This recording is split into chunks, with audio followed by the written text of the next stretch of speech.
Najjača priča do sada. Opet uhapšen Miša Bačulov.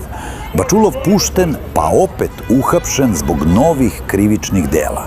Režija Vučko, master spin. On je prethodno saslušan u Višem javnom tužilaštvu u Beogradu, ali usled nemogućnosti suda da zbog isteka radnog vremena odlučuje o predlogu tužilaštva da odredi pritvor Bačulovu, on je pušten na slobodu.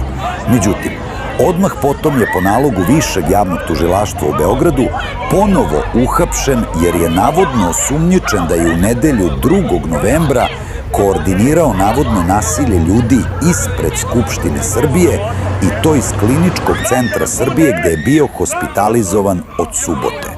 Sumnja se da su mu zaposleni na KCS-u nedelju veče u više navrata omogućili korišćenje službenog mobilnog telefona. Ovo ni Hitchcock ne bi režirao.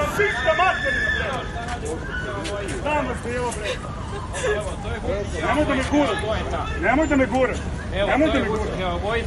Nemoj da me guraš. To su ljudi. Znam da vas guraš.